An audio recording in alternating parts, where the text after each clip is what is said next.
Finally بلال assistant commissioner کی set سنبھال چکا ہے اور آتے ساتھ ہی شہر بھر میں نئے اسسٹنٹ کمشنر کے چرچے ہیں، کیونکہ بلال نے آتے ساتھ ہی اپنے شہر سے کرپشن کا خاتمہ کرنے کا فیصلہ کر لیا ہے، جس کی وجہ سے ایسے کرپشن کے کیسز پکڑے ہیں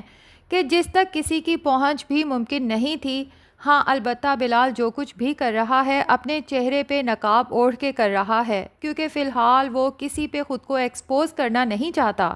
خاص طور پہ اپنی فیملی کو اور لیلا کو سرپرائز دینا چاہتا ہے۔ جبکہ سوشل میڈیا پہ اس نقاب پوش اسسٹنٹ کمشنر کی ویڈیوز وائرل ہو چکی ہیں، جس میں ایک نوجوان اسسٹنٹ کمشنر فیکٹری میں لگنے والی آگ میں کود کے غریب لوگوں کی جان بچاتا ہے۔ اب جب تیمور اور اس کے گھر والوں کو پتہ چلتا ہے کہ شہر میں ایک ایماندار اسسٹنٹ کمشنر آیا ہے جس سے آہت تو کافی مرعوب نظر آتا ہے، تو تیمور آہت سے کہتا ہے کہ تم بزنس کی دنیا میں ابھی بچے ہو، تم نہیں جانتے کہ یہ لوگ جو بظاہر خود کو ایماندار شو کرتے ہیں دراصل یہ اپنے بھاؤ بڑھانا چاہتے ہیں۔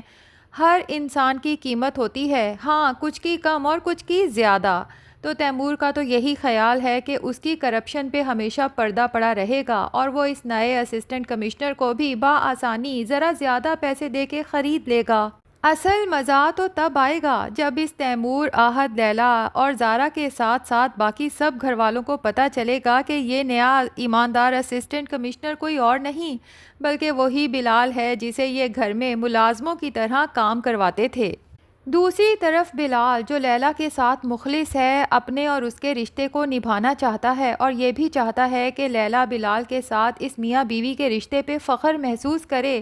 تو وہ سوچتا ہے کہ وقت آ چکا ہے لیلا کے اندر کے تمام کمپلیکسز دور کرنے کا اور اسے باور کروانے کا کہ اگر میں اس کا شوہر ہوں تو اسے اب اس کے لیے مزید شرمندہ ہونے کی ضرورت نہیں، بلکہ وہ فخر سے سر اٹھا کے سب کو بتا سکتی ہے ہمارے رشتے کے بارے میں۔ جیسے ہی لیلا کو خوشخبری سنانے کے لیے کال کرتا ہے تو لیلا تو بلال کی آواز سن کے ہی آوازار آ جاتی ہے، اور بلال بیچارہ جو ابھی تمہید باندھنے ہی لگتا ہے کہ لیلا تم نے کہا تھا نا کہ تمہیں میری بیوی ہونے کی وجہ سے شرمندگی اٹھانا پڑتی ہے، تو آج اپنی بیوی کی حیثیت سے میں تمہیں ایک بیسٹ نیوز دینے والا ہوں۔ بلال تو بہت ایکسائٹیڈ ہو کے لیلا کو ابھی بتانے ہی والا ہوتا ہے کہ آگے سے لیلا کی آواز آتی ہے کہ بلال اگر اپنی بیوی کی حیثیت سے تم مجھے سچ میں کوئی بیسٹ نیوز دے سکتے ہو نا تو وہ ہے صرف اور صرف طلاق، مجھے تم سے طلاق کے سوا کچھ بھی نہیں چاہیے۔ لیلا کی یہ بات سننے کے بعد بلال کی خوشی تو دھری کی دھری رہ جاتی ہے، وہ فیصلہ کر لیتا ہے کہ اب میں لیلا کو اپنے اسسٹنٹ کمشنر کی خبر تو ضرور دوں گا لیکن طلاق نامے کے ساتھ، کیونکہ بلال اچھے سے جانتا ہے کہ لیلا ہمیشہ سے بلال کا کمپیریزن تیمور سے کرتی آئی ہے اور تیمور کی پرسنالٹی کے سامنے اسے بلال بالکل زیرو نظر آتا تھا، جبکہ بلال تو اس تیمور اور آہت سے کہیں آگے پہنچ چکا ہے۔ لیکن جب تک لیلا کو پتہ چلے گا اس کے پاس سوائے پچھتاوے کے کچھ بھی نہیں بچے گا۔ ادھر زارا نوٹ کرتی ہے کہ تیمور کا رویہ تو ہمیشہ سے ہی میرے ساتھ برا تھا، لیکن اب تو تائی کے چہرے کا نقاب بھی اتر چکا ہے۔ زارا کو اندازہ ہو چکا ہے کہ اس کا بھائی بلال اسے ٹھیک سمجھاتا تھا کہ اس گھر میں تمہاری امپورٹنس تمہاری دولت کی وجہ سے ہے، کبھی بھی کسی پیپرز پہ مجھ سے پوچھے بغیر سگنیچر نہ کرنا۔ لیکن اب زارا کیا کر سکتی ہے کہ وہ خود اپنے پاؤں پہ کلہاڑی مار چکی ہے۔ زارا سوچتی ہے کہ جس طرح ان لوگوں نے دھوکے سے مجھ سے پاور آف اٹرنی پہ سگنیچرز کروائے ہیں، اب وقت آ چکا ہے کہ ان سے اپنی چیزیں واپس لینا ہوں گی۔ تبھی وہ صبح صبح تیار ہو کے آفس کے لیے نکلنے لگتی ہے تو اس کی تائی پوچھ لیتی ہے کہ تم اتنی صبح اتنا تیار ہو کے کہاں جا رہی ہو؟ تو زارا کہتی ہے کہ آفس، میں مالک ہوں نا وہاں کی، جس پہ اس کے تایا تائی تنزیہ اس کی طرف دیکھتے ہوئے ہنستے ہیں اور تایا آگے آ کے زارا سے کہتے ہیں کہ مالک نہیں، ہاں البتہ وہاں کے مالک کی بیوی اور بہو ضرور ہو۔ دوسری طرف جب سب گھر والوں کو پتہ چلتا ہے کہ لیلا نے بلال سے طلاق کی ڈیمانڈ کی ہے اور بلال اسے طلاق دینے کے لیے راضی ہو بھی گیا ہے، تو لیلا کی ماں کو فکر لاحق ہو جاتی ہے کہ اگر لیلا نے بلال کو چھوڑنا بھی ہے تو پہلے طریقے سے تمام پراپرٹی اور بزنس کے شیئرز تو اپنے نام کروا لے۔ اب اسے پتہ ہے کہ لیلا تو میری بات سننے والی ہے نہیں، تبھی وہ تیمور سے ریکویسٹ کرتی ہے کیونکہ لیلا تیمور کی کہی بات کبھی ٹالتی نہیں۔ اب لیلا جب تیمور کے گھر جاتی ہے جبکہ سبھی گھر والے ایک ہی جگہ موجود ہوتے ہیں تو تیمور لیلا کو سمجھانے کی کوشش کرتا ہے کہ بلال سے جو طلاق لینے کا فیصلہ کیا ہے اسے ایک دفعہ ٹھنڈے دماغ کے ساتھ ریکنسیڈر ضرور کرے۔ تو لیلا جو کہ اب پیچھے ہٹنے والی نہیں، الٹا تیمور سے کہتی ہے کہ میری ایسی کوئی مجبوری نہیں، کیونکہ سب تمہاری طرح مجبور نہیں ہوتے کہ دل مار کے گلے پڑا ڈھول بجاتے رہیں۔ لیلا کی یہ بات سن کے زارا کے تو جیسے تن بدن میں آگ لگ جاتی ہے، وہ تو پہلے ہی تیمور اور اس کے گھر والوں کے رویے کی وجہ سے دل برداشتہ تھی۔ تبھی لیلا سے کہتی ہے کہ اچھا تو سب لوگ تمہاری طرح ہوتے ہیں کہ اپنا شوہر سنبھال نہیں سکتے اور دوسروں کے شوہر پہ نظر ہوتی ہے۔ لیلا تو نفرت سے زارا کی طرف دیکھتی ہے اور دل میں سوچ لیتی ہے کہ ایک دفعہ بلال مجھے چھوڑ دے، اس کے بعد تم سے تیمور کو چھین نہ لیا تو میرا نام بھی لیلا نہیں ہے، جبکہ لیلا کو کیا پتا کہ تیمور کی نظر تو کہیں اور ہی ہے، وہ تو کسی بھی قیمت پہ صرف اور صرف ایمان کو حاصل کرنا چاہتا ہے۔ تبھی اس نے اپنے پلان کے مطابق ایمان اور اس کے گھر والوں کو بے گھر کرنے کا پکا بندوبست کر لیا ہے۔ اب جب سلیم چچا کے گھر کے کیس کی لاسٹ ڈیٹ ہوتی ہے تو سلیم چچا ایمان اور اپنی بیگم سے کہتے ہیں کہ دعا کرنا کہ آج ہمارے حق میں فیصلہ ہو جائے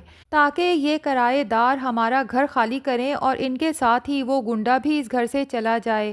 ایمان تو اپنے باپ کے عدالت جانے کے بعد جائے نماز بچھا کے بیٹھ جاتی ہے، اللہ سے رو رو کے دعائیں کرتی ہے، لیکن سلیم چچا جب گھر واپس آتے ہیں تو بری خبر اپنی بیوی اور بیٹی کو سناتے ہیں کہ مجھے تو اندازہ ہی نہیں تھا کہ ہمارا وکیل بک چکا ہے، افسوس کہ ہم کیس ہار چکے ہیں، اب ہمیں ہی یہ گھر خالی کرنا ہوگا، لیکن ساتھ ہی بہت پریشان ہوتے ہیں کہ ہم اس گھر سے جائیں گے تو کہاں جائیں گے، کیونکہ اور تو ان کے پاس کوئی ٹھکانہ ہی نہیں۔ اسی دوران میں چونکہ سلیم چچا کا وکیل تیمور کو بھی یہ خوشخبری سنا دیتا ہے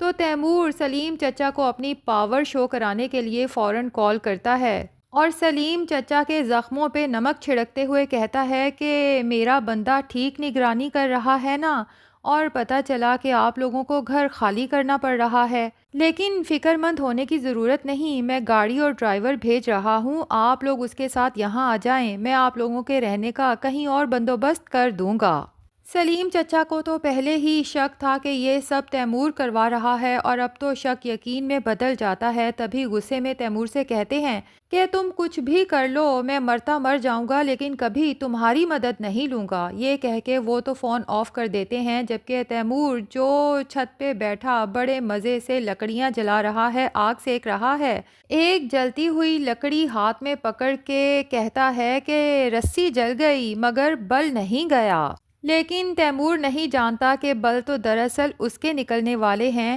کیونکہ سلیم چچا کو یاد آئے گا کہ بلال نے کہا تھا کہ آپ کو جب بھی کوئی پریشانی ہو آپ نے مجھے کال کرنی ہے، میری اتنی سورسز ہیں کہ میں پولیس بھیج کے کرائے داروں سے آپ کا گھر خالی کروا سکتا ہوں۔ تو ایسے میں ایمان تو منع کرے گی، لیکن سلیم چچا ایمان کو سمجھائیں گے کہ بلال ایک اچھا لڑکا ہے اور وہ ہمیشہ ہی تو مشکل میں ہمارے کام آیا ہے، اس لیے بلال کو کال کر کے ساری صورتحال سے آگاہ کریں گے تو بلال سلیم چچا کو تسلی دے گا کہ آپ فکر مند نہ ہوں، بہت جلد آپ کا گھر آپ کے پاس واپس ہوگا اور یہ کرائے دار نہ صرف گھر خالی کریں گے بلکہ ہاتھ جوڑ کے اپنے کیے کی آپ سے معافی مانگیں گے۔ فی الحال آپ ایک کام کریں، سب گھر والوں کو لے کے یہاں کراچی آئیں، یہاں میرے پاس گھر موجود ہے۔ اب جب سلیم چچا ایمان اور اپنی بیگم کو لے کے کراچی پہنچیں گے تب ایمان پہ یہ راز کھلے گا کہ بلال جسے وہ ایک عام سا انسان سمجھ رہی تھی وہ تو جناب اسسٹنٹ کمشنر بن چکا ہے۔ تو ناظرین، آپ میں سے کون کون چاہتا ہے کہ بلال اپنے آفس میں اس لیلا کو بلائے، اس کا طلاق نامہ تیار کر کے، تاکہ جب طلاق نامہ لیلا کو دے تو لیلا کے پاس سوائے پچھتاوے کے کچھ بھی نہ بچے؟ کمنٹ سیکشن میں اپنی رائے کا اظہار ضرور کریں۔ ویڈیو پسند آئی ہے تو لائک اور چینل کو سبسکرائب بھی ضرور کر دیں۔